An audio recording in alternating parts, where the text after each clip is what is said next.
Understood. Let's go ahead and place the plan out to be 1 unit out.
I think somebody's knocking at the door.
You're not me. Sorry, Chief Russo. That's fine. That's fine. Good morning, everyone. Well, good morning, everyone. This is Ken. Staff liaison. Good morning. Just give it another couple more minutes. I do have 10:02 at this time, but we'll just give it another couple of minutes. Brian, are you on the, I don't see you on the list, but have you joined? Who was that? Brian Just Peterson, that is. tell them if they're joining the meeting, let's put ourselves on mute. Yeah, Kendall, he's the one. If everybody can just go on mute once you join the meeting, we'll give it a couple minutes and we'll get started.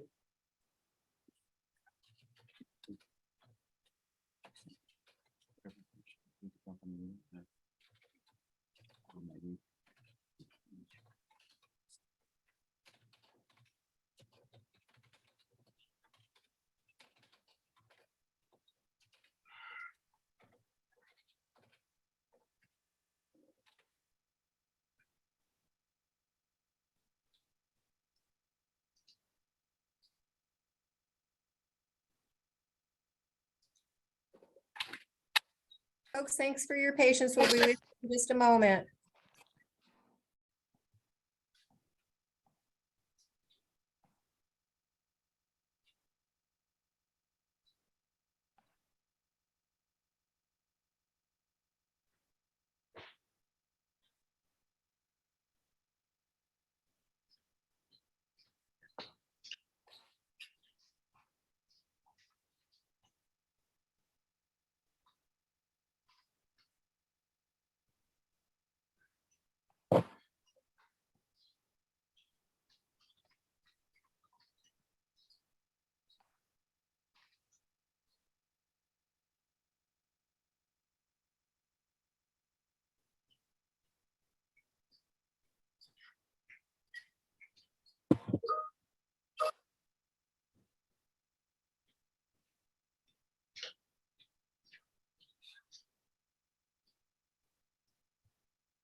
We're giving it, Dan, we're just giving it another minute or two to let any latecomers join in.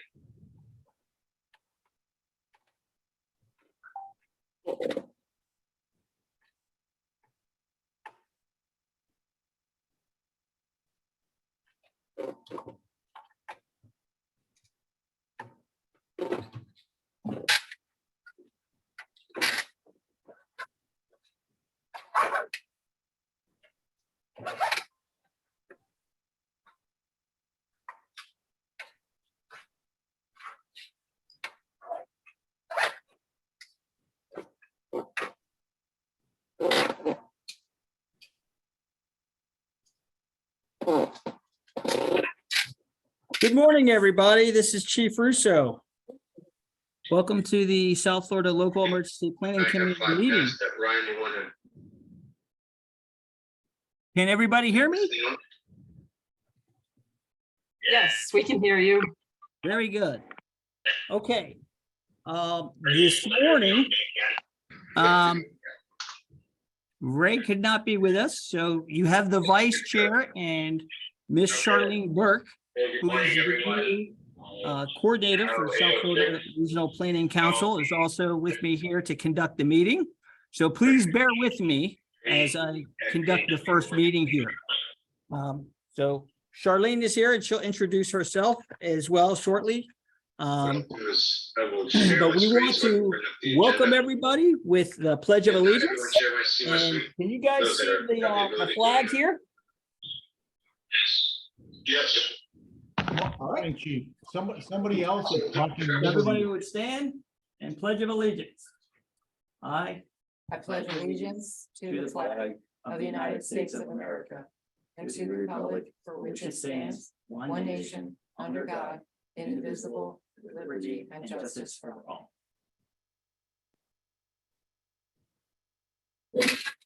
Okay. Coordinator attendance, roll call. Are you gonna have everyone just kind of log in via Zoom there?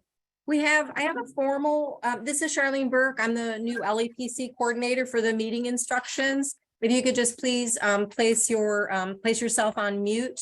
We'll have the opportunity for the members to speak up, particularly during roll call. That would be great. I apologize in advance if I pronounce your name wrong. Instead of saying here, if I do pronounce your name wrong, if you would be so kind to simply say your name, I would appreciate that. And at the end, if anyone has not been called upon, please speak up and I will add you to the list. Tiffany Brown Francis. Here. Bridget Bussell. Bridget Bussell. Camille Campbell. Camille Campbell. John Hines. Shannon Davis Weiner. Alan Donderes. Elaine Donderes. This is he, Align Donderas. How are you? Thank you, Aline. Michael Garcia, Lieutenant Garcia.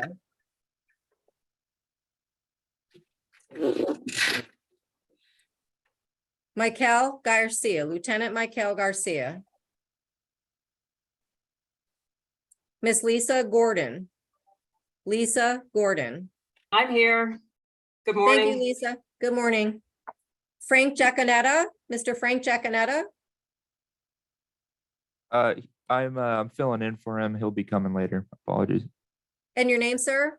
It's Adam Rollinger with the FDOT. Adam, your last name again, Rollinger? Rollinger, ROHLINGER. Thank you, sir. Good morning. Jamie Johnson. Mr. Jamie Johnson. Romeo Lavarius. Actually, Romeo is at a Broward County meeting today. There was a conflict, so there's an excused absence. Doug LaValle, Chief Doug LaValle.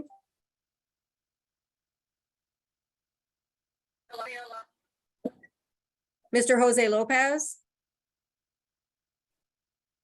Mr. Russell McLeese. Mr. Craig Marston, Chief Craig Marston. Mr. Koenig, on behalf of Brett Maxwell or Allie Eunice, I'm not sure which of you will be here today. Koenig, Eduardo Koenig or Allie Eunice.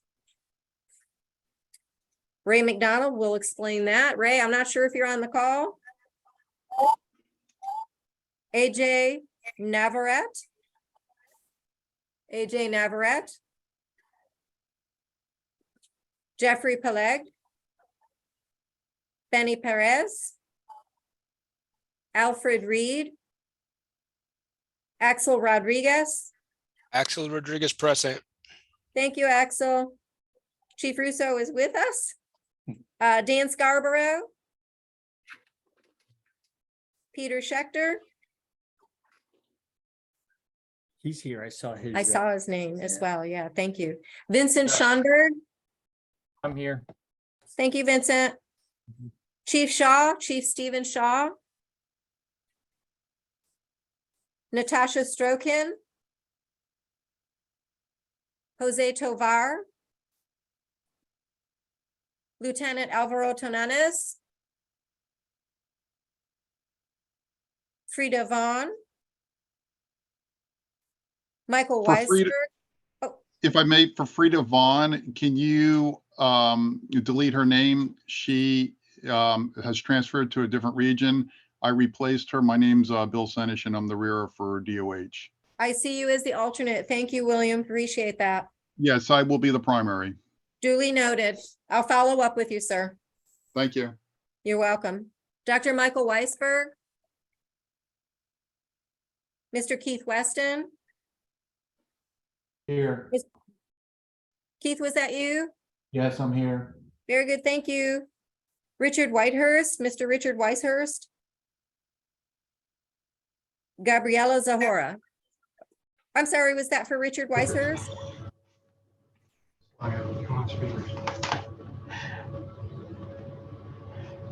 One more time, was that Richard Weishurst? Gabriela Zahora. Gabrielle Zahora. Okay, if I may, please, anyone who is a member that would like to provide your name, thank you for roll call purposes. Camille Campbell, Broward County. Thank you, Camille. Mary Napoli, Monroe County EM. Thank you, Mary. Ray Aguilera, BSO Fire Rescue. Thank you, Ray. Hollywood Fire. Brian Brown, Hollywood Fire. Thank you, Brian. Brian is here with us in the meeting room. Anyone else for roll call? Yeah, good morning. It's Duran Ramkasoon from Gordon Food Services. Thank you, Duran.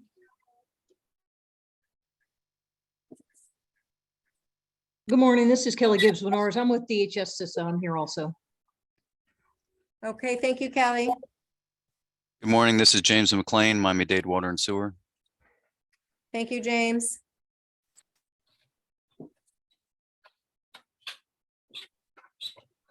Recording in progress.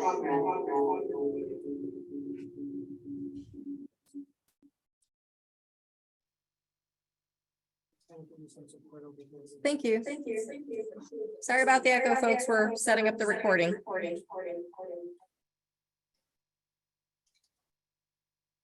Any others for roll call?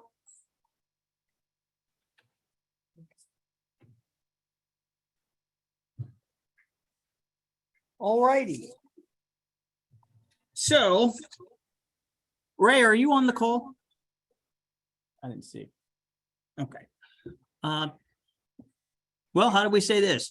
Well, Charlene and I had a meeting with Chairman McDonald last week.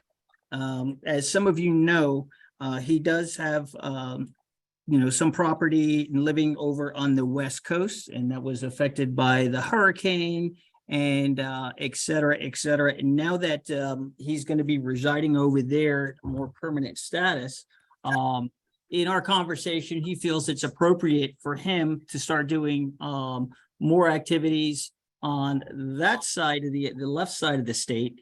And he, in turn, had recommended to Charlene and myself and asked me if I would be interested in taking the chair position of the LEPC. Just a little bit of background of my involvement with the LEPC. First of all, a big thanks to Mr. McDonald and the LEPC for all the support that they've given me and a lot of the local stakeholders that I'm aware of. And it's always been great to participate and give any kind of support we can from the special operations community and the first responder community. That's how I got involved with the LEPC.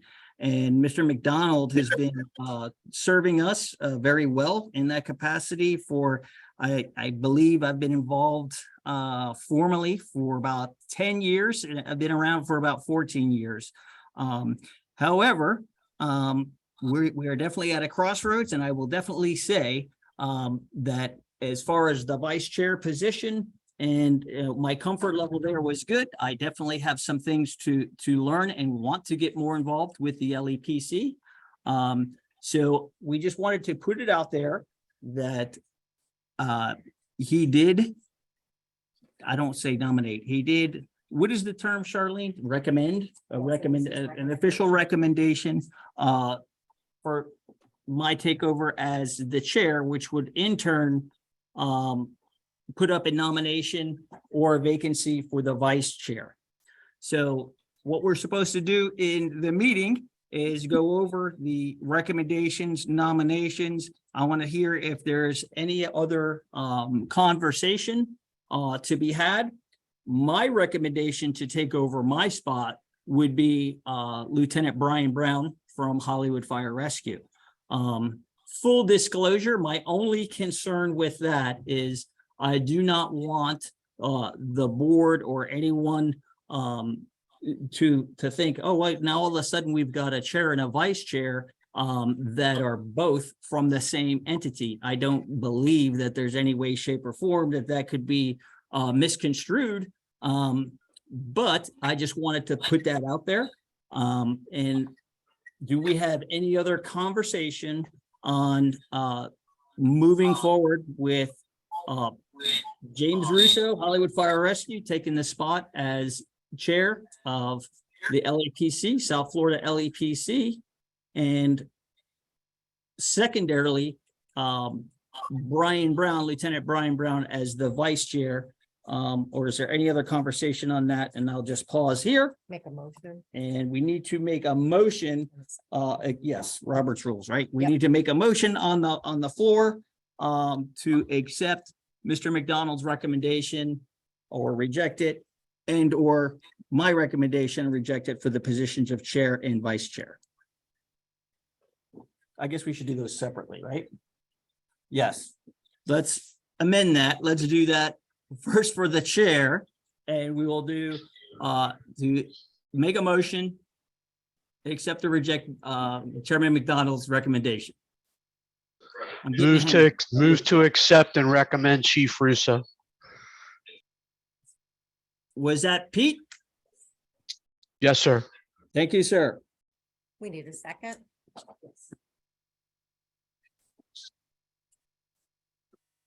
Aye. Axel Rodriguez. Thank you, Mr. Rodriguez.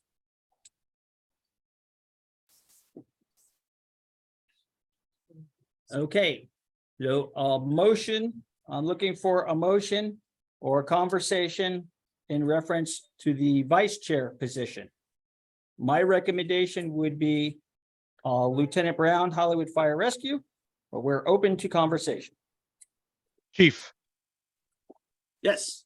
it's Pete again. Look, I don't disagree that it would be good to have both of you guys there. The only problem I have is if there's some issue and Hollywood gets slammed with a problem and you both get taken out of commission to be able to fulfill that obligation, wouldn't it be better to maybe spread that over a couple different agencies just to give yourself a little bit of break?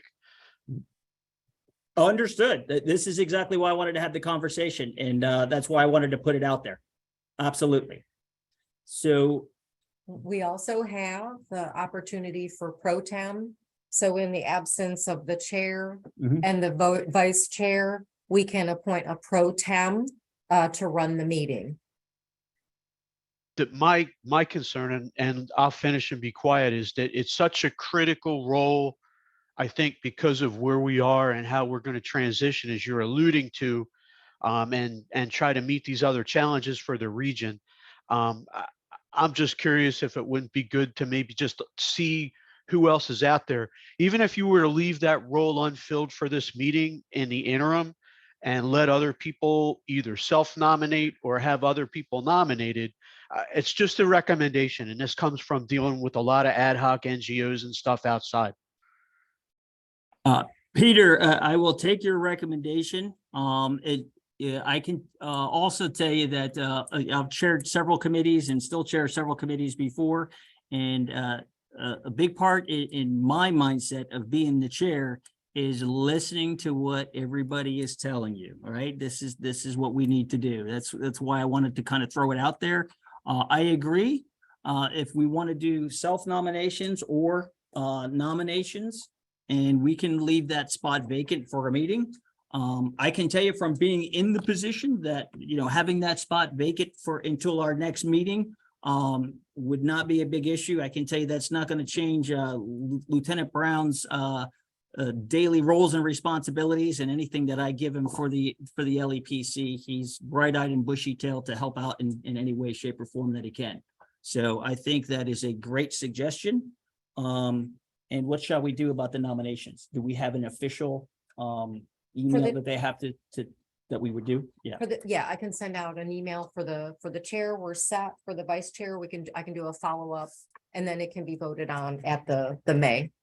All right, so let's do that. Let's LEPC will do vice chair Nominations. nominations.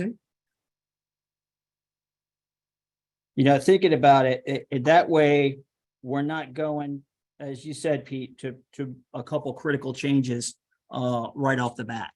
And it doesn't really change the players involved in what's going to get done or any ideas, or issues that pop up. We've still got a very good support group here too. Can you guys, when you do that, please send out a position description so that people understand the role. And the other thing I'd like to also say is, because now that I'm living in Hollywood, I don't want Lieutenant Brown gunning for me. I don't doubt his abilities or his energy or intellect at any level. So that being said, thank you. Thank you, Peter. All right, what's next? So everybody should have got a copy or electronic copy of the minutes from the November 16th meeting. So motion to approve the last minutes from the November 16th meeting.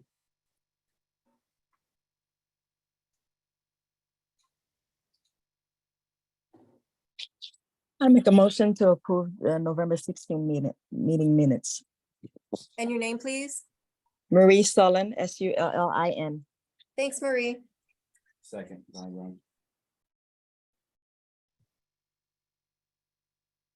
All right, I don't think you can. we can't do Can't you. use you. We need a second. No. Can we get a second, please, on the approval of the minutes? I second. It's Tiffany Brown Francis. Thank you, Tiffany. All right, as far as membership changes, we have Yvette McLeod, Broward County Public Schools, Environmental Health and Safety Specialist 3 as a primary. Stephanie Almy, Broward County Public Schools, Environmental Health and Safety Specialist as an alternate. Marie Sullen, AON, Claims Consultant 2, Risk as a primary. And that is all I see for the changes there. I think we have some new members that I'll be putting in this month. So for the next meeting, we should have some changes as well, and then also your roster list too. Lieutenant Tenanes, training working group. Were you able to get on?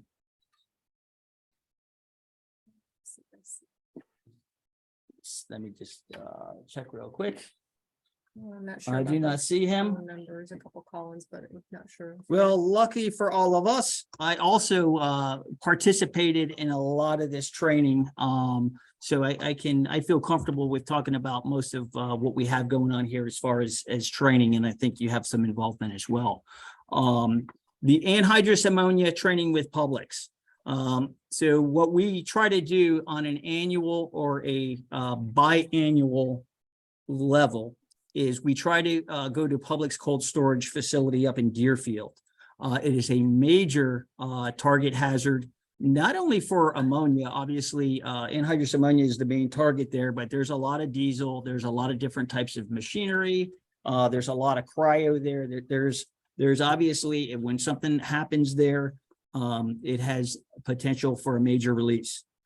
So that being said, we try to get out and about as the responding hazmat teams. The 4 teams act as a loosely based regional response team. So what we did is we've had 3 days of half-day tours with all 4 teams, and we really went through that facility. Because of COVID, it had been, probably 3 years since we've been in the facility. It also is very important to me because I actually live pretty close to that facility. So I would probably be one of the first ones on scene, whether I was on duty or not, if something happens there. I can tell you that the training went very well with public's representatives. It was one of those trainings that it's very cost effective, just time and effort and coordination.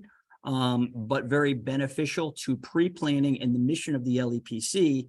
I can tell you that what it developed for us, both on the hazmat and the TRT side, is we're trying to bolster up our pre-planning. Even though we have been doing target hazard pre-planning, there's a couple things that we're doing in the works to try to modernize it and make it very appropriate for a response-based or an incident-based response.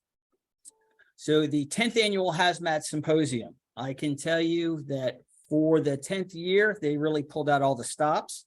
Some of you may know that started as kind of a branch from the Fire Chiefs Association of the Fire Rescue East program, which is now, after this year, going to be called the Florida Fire Conference. And we believe, in talking to leadership, the Hazmat Symposium was about 95% sure that they were going to be moving along with the Florida Fire Conference to have those complementary symposiums. Charlene, the coordinator, came up and we did some touring. We went to our CERC meetings. There was 560 plus people in attendance at the Hazmat Symposium alone, which is really huge. I was very impressed with not only the classes that were there, the vendor floor, the state was represented as well, and a lot of good stakeholders. There was a lot of information out there, and it looks like this symposium is up and running and is going to be here to stay for a while. It's definitely one of the biggest, as far as hazmat, it's the biggest hazmat symposium that I've ever been involved with. So we took out some good stuff, and we'll keep you guys posted. I can tell you from Broward County alone, the LEPC sponsored about 30 fire rescue personnel to attend classes and or competitions and be able to stay up there. I was up there for 5 days. So it was definitely a hit and definitely worth the training investment. For OSHA HAZWOPER, Broward County's Environmental Permitting Division is in progress. Additional requests for this training, please contact Charlene Burke. I know that she is working with the vendor that has done this in the past. And is that is all online, correct? Yes. So the HAZWOPER online, just like we've been doing the last couple of years, we're getting those out. The 160-hour hazmat tech course coordination is in progress with Toby to offer as an additional training. Also, Miami-Dade Fire Rescue will deliver 2 with 24 students course with priority to Miami-Dade personnel. Any remaining seats to open to the region, and they do not have a date set. So the LEPC, the way that we started running this as far as the Broward teams a couple of years ago, is we wanted to get a higher quality class, trying to use members from our team that are qualified to teach. So what we ended up doing was we reach out to the IFF. We make sure that they can come down, teach the first half of the class, get chemistry and a couple of those subjects out of the way. Then our people step in, we do scenarios, we cover a lot of the other topics, and everything gets registered with the state, and it ends up being a higher quality product for a lot less investment from whoever is supplying your sponsorship. In our case, the LEPC has delivered to the 4 teams one vendor last year. And we wanted to do the same thing this year with Toby and hazmat classes. And the intent there is just to bolster up the 160 hours, and he would be out there for 24 hours. And that's what we did. Basically, what we've had him come out once a year, at least once a year for the last couple of years.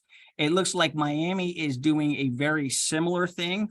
They have some more in-house staffing to be able to put on the class with some sponsorship funding from the LEPC. The other advantages that gives your responders is it's FaceTime. As I told you, in Broward County, you've got 4 teams that make up the regional team. So anytime that we can get those 4 fire departments together to train and FaceTime together, it just makes for a smoother team cohesiveness and smoother incidents when things do go wrong. So that's where we're at with this. So any questions on anything that we've got on with the training work group? And again, if you have anything that you would like to present, request, contact Charlene Burke, the new coordinator. Jason has moved on, but Charlene is here and she's in the office every day. So planning. We need to establish a planning working group for 2023 LEPC regional hazmat plan updates. Now, on this one, on planning, I don't know who was working on planning before. Okay, so for I'm not sure how you all have managed this in the past. I did not have the luxury of a succession opportunity here at the Regional Planning Council. So what I would suggest, if the members are amenable, the documents, I did not attach it. The document is 197 pages. There are, of course, focus areas that reflect the membership. And so my suggestion would be that I will send out separate today to the members, the document in its whole for the last version. This is an opportunity to mark up. And I would suggest that, for example, if you are in healthcare, you look at those items that are related to healthcare and verify the information, any markup that needs to happen to do that. That's just one example. And then this document is due back to the state in June. We'll have an opportunity to bring it back to the membership in May. And we can discuss any updates at that time, but you can, as individuals, send me markup. I will compile one document with, red line underlining for a final review in advance of the meeting, and then for the final at the May meeting, so that we can get that back to the state on time. And certainly this is a opportunity for discussion on that item. If anyone would like to discuss how you guys weighed in the past, or how you would like to weigh in presently. And the hazmat plan updates, that includes our deliverables, like for the Monroe County? That will be part of it. Yep, okay. So as far as exercise, as most of us know, Operation Heat Shield was delayed. So the exercise Miami-Dade Public Safety Training Institute and remote locations is rescheduled for March 7th. I will be in touch with Mr. Tananez to find out if we still have anyone that is going to be an evaluator. I know at one point Jason was going to go down. 5 evaluators. Okay. Oh, so we have 5 evaluators established? Yes. So we don't need any other resources down there? Not to my knowledge on Okay. evaluators. Well, there we go. So we do not need any more evaluators, but I will keep you posted on the results of Heat Shield 4. Just a little sidebar, everybody, you see something, you say something. As we unfortunately see by today's events, this day and age, the active shooter, active killers for many different methodologies it looks like it's here to stay. So we need to find ways to try to be better prepared. And Heat Shield definitely does a good job in trying to get multiple stakeholders, different disciplines involved. And the big ticket here where we need to get involved and stay involved is unifying and communicating wants and needs. And then the second thing is going to be unified command.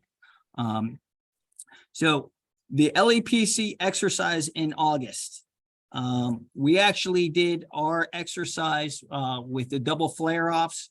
We had the 4 teams. We need to do one more functional exercise that we voted to do a plan exercise. So we also need to establish concept objectives for the working group plan for the 2023 LEPC exercise. So as a reminder, last year we did the flare off, and the year before that, we did the RAD. So there is a heavy influence and a lot of scuttlebutt from the federal level down, and a lot of money being put into RAD. So I can say that as far as response teams, we're paying close attention to that. But we're definitely looking for ideas for where we want to go with the planning the exercise for this time around. As far as the exercise, we definitely do good with a little work group training, exercise planning, which we usually try to do that group immediately following this meeting. It has worked out that is the best way to get people to participate, stay on for a couple minutes, and then we'll divvy up a couple duties and then just circle back with each other. If we have no objections, I would like to keep doing the same thing. Please do not be shy. We are looking for ideas. I can tell you one of the other big things that you guys have probably all seen on the news, and I don't know how much we can do for an exercise, but just something to think about is a lot of these power infrastructures. All right. The substations are very vulnerable, and they've been attacked by a lot of homegrown terrorists and different political groups. And that's another one that we're hearing a lot about, and as well as the cyber attacks on water infrastructures too. So what they're looking at is infrastructures and how to basically paralyze different municipalities. So just to throw that out there, I don't know if we can work up something with that. Bio is always a threat. And of course, just looking at our target hazards in the area, we can just look at a map and point and find something in an area that we can work and exercise on. But we're looking to definitely do a robust exercise this year. So if you have any of those ideas, please make sure that you get those to us. We're looking for ideas. I don't know if you hear the desperation in my voice. I want to do something that's going to be valuable and something different, and something that we could really get a lot of people involved.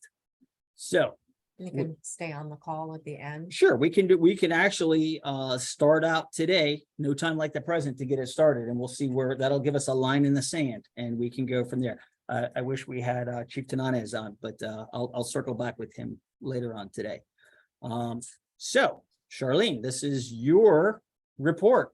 So you get to introduce yourself officially now. Okay. There we go. Oh, I should have checked myself. It's okay. You're great. Hi, everyone. I'm Charlene Burke. I'm the new staff member here at the Regional Planning Council.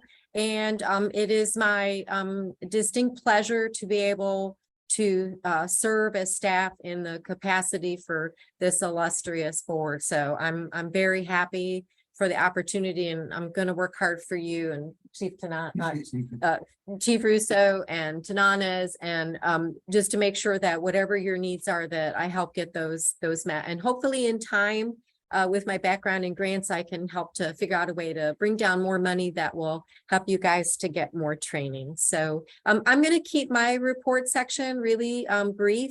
I did attach a couple documents for you that you can review at your leisure if you haven't already. I have been attending the Region 7 specialty teams meetings. Those are hazmat and technical rescue teams. I've been to 2 of those. And at those, I have the opportunity to work closely with Chief Russo. It gives us some networking time together so that we can bring a lot of the stuff that comes out of that back here to this meeting. I did have the opportunity to attend the 10th annual Hazmat Summit. It was incredibly put together. One thing that you maybe not have caught, but some of you that attended, I believe they mentioned there were like 12 different states, maybe even more, from Alaska to the Carolinas, pretty much all over the country. So this is the go-to hazmat symposium. So congratulations, Florida and our region, and well done for Michelle. I know she really works very hard, Michelle Kashowski, on pulling that together. So thank you for the opportunity to participate. I have attended as part of the meeting that are held for the LEPC, the state LEPC. I did participate as well with the training task force meeting that was on the, they basically co-mingled, they put everything together conveniently for us. I know some folks had to step away. There were like 3 things going on simultaneously. So the location in future years, I think they really took that into consideration. So anyway, I provided minutes for you all from the LEPC meeting that were provided by the State Department of Emergency Management. There were conversations at the meeting and presentations. One was on Orange County fireworks. I think Chief Russo is better prepared to speak to that. There are, as I said, minutes provided. Buxos did a brief presentation. Florida Department of Emergency Management, they've been really wonderful to me as a new staff member. I can tell you that they're really struggling to get staff on board. They're having succession issues, as a lot of other folks are, but they've been really helpful to me, the whole team that is there, and they're filling those positions. I think they just filled another 2. So they're making progress. So if you reach out to the state with the folks you normally used to reach out to, you may or may not get to them, but you'll get to someone, your communications will get forwarded. So thanks for your patience with the state. Chief Lamb, you can maybe want to talk about that, Chief. There's also information that was provided on funding strategies, looking on how to update the hazard analysis guides. Do you want to speak to any of those bullets, sir? So, yeah, they talked a little bit with the training task force, the Orange County fireworks warehouse explosion. On that one, there was a lot of problems, obviously, once the incident started, because of the hazard that you're dealing with there. But the real issue here in Orange County was there was a lot of unpermitted fireworks storage. So this is where the LEPC kind of comes in. There was a lot of unpermitted fireworks storage that ended up causing that was what caused the incident, and then the subsequent explosions and secondary explosions. So they're looking to bolster up what we're doing for planning and e-planning, target hazards as well, and what we're doing as far as from a response district, meaning fire department inspections, and not only inspections from our side, from our prevention bureaus, but the pre-planning from the side of an operational pre-plan. For those in the fire service, basically, for those not in the fire service, excuse me, we like to visit and not only see what is stored, but make tactical plans on if something happens, then something, needs to be allocated, right? Or this tactic needs to be employed. So we're going through a lot of that. I know Chief Lamb was looking at a lot of that stuff to internally and externally to bolster those up. As far as funding, I took a class while I was up there, and it basically was talking about sustainment of your special operations teams and hazmat teams. Historically, we're down the list when it comes to funding sometimes, and we get a lot of help from grants, LEPC, county grants, etc. And what I found out in talking to a lot of people is that we're actually, yes, we're all in bad shape, meaning the money is not there at the municipal level, and we're all dependent on other sources. However, I as a region or as a local municipality cannot complain because I've got better support than a lot of the other agencies that are out there. So that doesn't mean that we just close up shop and say that this is going to be as good as it's going to get. What that means is we need to start looking into creative funding sources. We need to do a better job at marketing ourselves. And I could probably say that for the LEPC as well. You know, even with my background, I didn't know too much about the LEPC until I got further involved. So I think that's something that, you know, maybe we should make a note of and see what we can do there. But I can tell you, and a lot of you I know, I'm preaching to the choir, we need to do a better job of showing that what we can do and what we are doing behind the scenes for the incident. And I think that that's going to also help out. I can tell you that there's several initiatives, myself included, in looking into private-public relationships and what we can do for each other.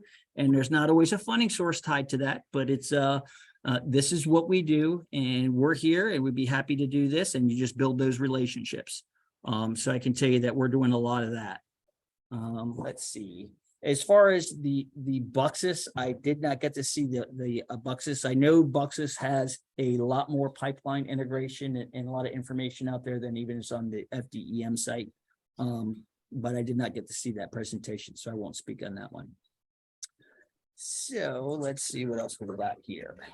There's anything I really need to.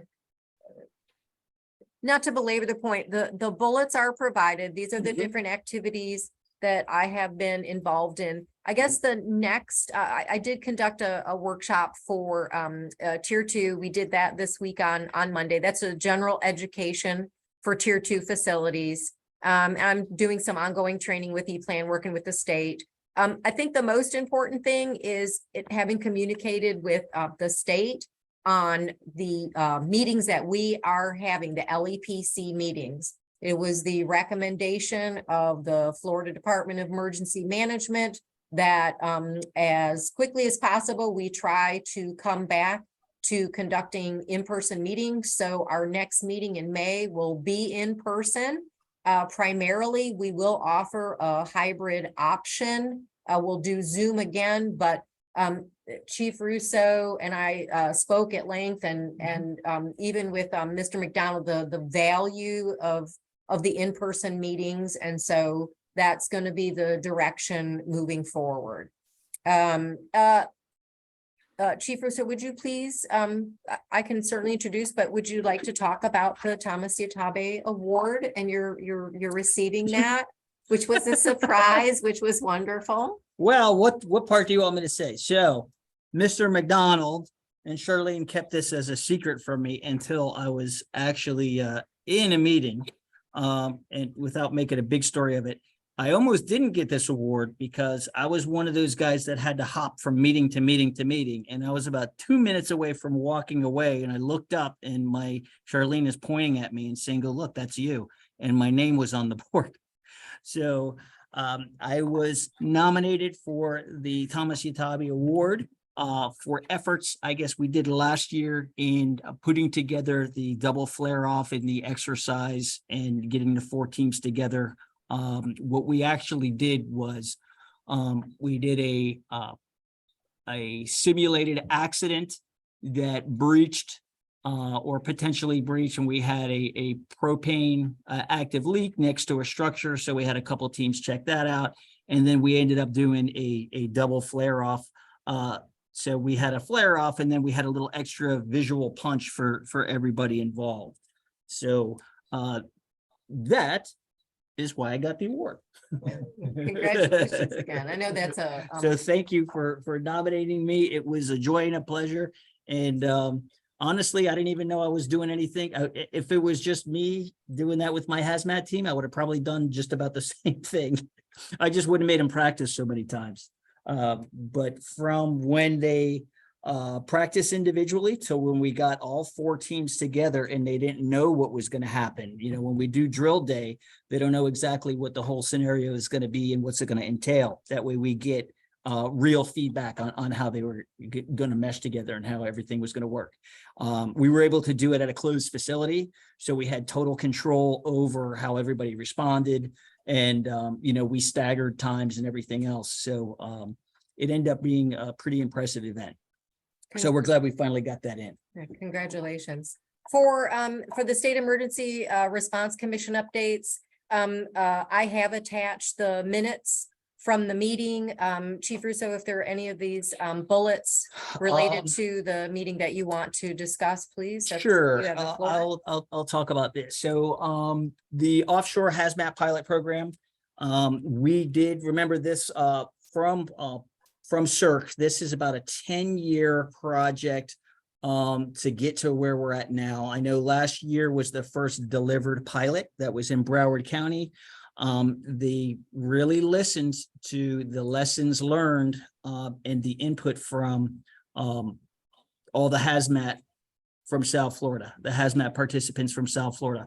A lot of the agencies, we had 2 members per agency. So I can tell you that the offshore hazmat program is going to be coming back around. And it's going to have some modifications. And the biggest modification is going to be the length of class. The length of that class needs to be a couple more days than what they even anticipated, even as they developed it. Logistically, it's a very tough class to put on because when we're talking about offshore, we're talking about getting very large vessels. And part of, the class has to be getting from a small vessel to a larger vessel, getting your equipment onto the vessel, you're wearing PPE. So those were a lot of the challenges.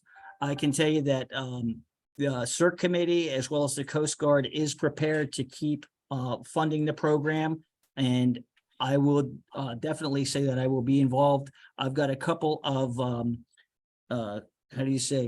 how can you help me? I'm going to go out and try to solicit some help with our port friends and any kind of stakeholders down here before you see the next delivery of that. But that didn't go away with just one delivery. They're taking the lessons learned from that. And and I'll be honest with you, all the hazmat providers were very frank. And the first thing that they did was they called a lot of the TRT guys because they needed some of that help. So when we see a class in the future, it might have some type of component that breaches over into some of our other disciplines. And that's all legitimate for getting a recon on another vessel to see what we want to do with the vessel. Do we want to leave it out? How we're going to mitigate this situation. As far as Chief Murphy, the Florida Fire Chiefs Association, I did not get to see Chief Murphy there. I saw him at the Fire Rescue East. Basically, is now going to be the Florida Fire Convention, which the Hazmat Symposium will probably be moving with that. Do not quote me on the hazmat part yet until we can confirm that. Let's see. Scott Chappell from State Fire College is working on both the hazmat coordination and TRT side. I will actually see him next week. I did not get a chance to speak with him at length. And I believe, let's see, that is all that I have. Upcoming meetings, Training Task Force, April 20th at 9:30. I will be there. And the 20th is also the LEPC, April 20th in Orlando. And the CERC Commission, April 21st at 9:30. On this LEPC meeting, they don't usually do a Zoom on that. That is just for us, correct? They don't also do a Zoom. It's in person, yeah. Okay. Heat Shield 4 is rescheduled to March 7th. Be happy to see that. And the CERC Training Task Force meeting in Orlando is April 20th to 22nd. Charlene and I will both be up there. Do we have any member comments? I know I just unloaded a whole bunch of information on you. That or I put everybody to sleep. I did one of the two. Any comments? Public comments? Chief. I don't know if I count as public or not. It's Pete. Hey, Look, Pete. end of last year, I had the opportunity to go to a 2-day seminar at FDNY's Training Academy that dealt with lithium battery. Oh, I'm glad you brought that up. And energetic materials, which they're essentially kind of behaving like low order explosives in a fire situation. If there's any way that the LEPC can help support, fund, create a mechanism, It was good. We had UL researchers and scientists there. We had an ATF engineer there, and they actually caused failures and did live demos of how this stuff behaves. Because it's becoming so much of a hazmat centric problem, New York City's just ahead of us in terms of quantity, but I see them everywhere. E-bikes, especially home systems with battery banks. Obviously, the EVs are still emerging as a threat. I don't know if it's something that we'd want to try to recreate, but I have some good reach to New York to try to maybe get some of their preventers and recreate that program here if you're interested. Okay. Pete, I am so glad you brought that up. I don't know how it skipped my mind, but that was one of the things that obviously you are 1000% correct. It is a very hot topic in the fire community, not only, you know, the hazmat special ops community. And the reason being, obviously, the way that these batteries behave with thermal runaway is an issue. But then we end up going in a hazmat because of rare earth and runoff, et cetera, et cetera. So the class that you went up to in New York, we had several members from the region as well, from the hazmat special ops side. And I also had several members from the fire department training staff attend. I was unable to attend that Hazard 3 class. However, the same company with the stakeholders at FDNY that put on that class do put on classes locally. We have reached out. I introduced Charlene to one of the representatives, Manny Margolis from SafeWord, that definitely has contacts with Hazard 3 is the name of the company that I would say is a front runner on a lot of this lithium ion training. The chargers, as you said, the wall chargers, the charging walls, these are all becoming a real problem for us. So on a local level, just to put everybody, I don't know if it's going to put you at ease, but to let you know where we're at. We've been following, obviously, what you said in New York and all around the world, what's going on. And we've been talking to a lot of industry leaders. I've attended several local classes down at the auto show before the auto show opened, as well as some of our own classes. And here's where we're at. At a Broward County level, we have made an EV and charger protocol with stakeholders from several different departments that I just submitted to the Fire Chiefs Association of Broward County. What our intent is to make that a regional protocol so that no matter what fire departments are showing up in South Florida, everybody should have a good idea on what to expect and what to do. I agree that we are only this is the beginning of what we're going to see with the popularity of the e-bikes, with all these batteries cycling out and getting charged, overcharged, and just duration of life. We're going to see more and more of these incidents. There are a couple different mitigation efforts as far as what we can do with the smaller batteries to try to store them. And, obviously the big problem is the reignition. So what we will try to do is I'm waiting on a call back from Hazard 3, and I would like to propose to see what they're doing for classes for both the technical special ops level down to the firefighter or even the awareness level. I want to see what they have to offer and go from there. As far as in the class that you were in, they were showing you failures in cages and everything, correct? You guys got to see explosions? Yeah, that's right. So and they did it really safely, but really well, but it's an energetic material. It really kind of is more like a low order explosive when it fails, and it projects objects that are heated to the point of continuing the ignition elsewhere in the compartment everywhere. And the other thing it does from a firefighting perspective, it'll blow out. It's so hot at floor level when they fail that it blows out the ticks, the thermal imagers. So people look down a hallway and they can't see it because it's blind. Right. It scopes it out. Right. They also, they have an interesting protocol to overpack stuff for evidence too, which might be applicable for you guys in here. That's what I'm looking at. This is one of the biggest fears in the aviation community. We don't allow this stuff, but our customers and the traveling public are very creative about hiding and disguising things. So Of one of our course. greatest fears is having these things wind up in the cargo hold of an aircraft. Absolutely, absolutely. And it's got to be a big battle for you guys. So I don't know if I just scared everybody more or put you at ease that yes, it's more than on the radar. We have active plans. And what I had discussed with Charlene when we were back at the hazmat symposium was just that. Let's get a map of what types of classes are offered, the feasibility of doing it, and then we can bring it back to the body here and see where we want to go with it. Does that sound good? Yeah, the other thing is there's a guy that's local to the state that does a lot of the recycling and remediation. Okay. That may be, initially I was wary to have somebody like there, but he actually brought a lot to the table because eventually you're going to need a contractor to do a lot of, just like for Yes. spill remediation. Correct. This is a specialty area. These are the kind of things that maybe we get pre-qualified and have as a resource for the community as well. Pete, I would love to talk offline, if you still have my number. If not, stick around. Someplace, but We'll hey, get it taken care of. I'm local now, so it's a lot easier. Okay. That's fine. And I just thought it's a trending topic. If we're looking for ideas for other presentations, Yes. I'm sure that we could talk those guys into coming down and recreating the failures. You need a little bit of bomb tech stuff to do that, but it's not a big deal. We have the resources.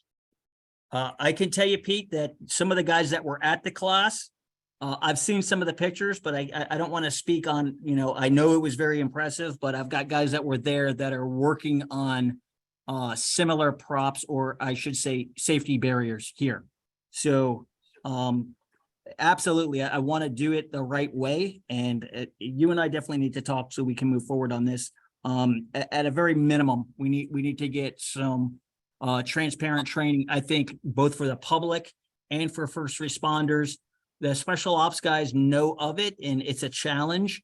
But I think at this point, it's really the word needs to be widespread. And we all saw what happened after, saltwater intrusion. That's something that you didn't see or hear of from any of the manufacturers before the hurricane. And I find it hard to believe that was never tested at some point. So we're still finding out fun little things about these packages. So, and I'm sure it won't be the last bit of information. So I thank you for reminding me about that. And yeah, we're definitely on that. That's the hot topic.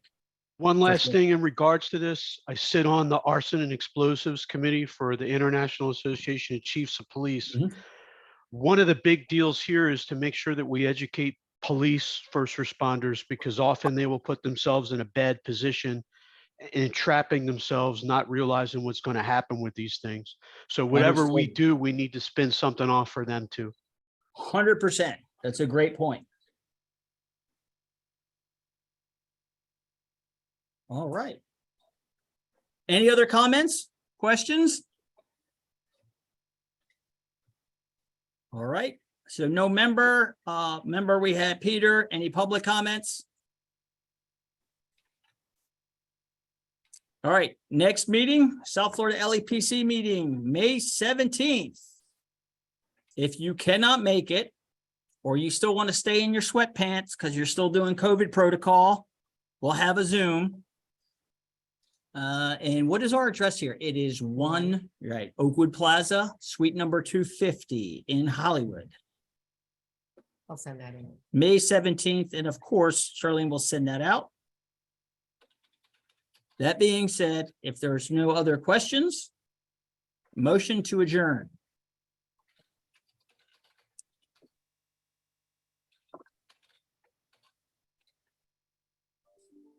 Can we get a motion to adjourn?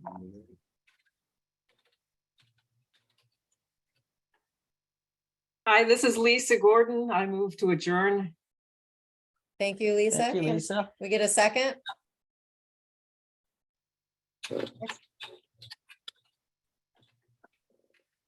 Thank you, There's a Jamie. second. Thank you, Jamie. Okay, so what we'll do, we'll stop the recording and then we can have a working group. The working group, see if anybody can stay on, just so we can at least see if there's any ideas on where we want to go. And then I'll circle back with Chief Sananez and we'll go from there. So if you'd like to stay on, stay on. I'll give it a couple minutes.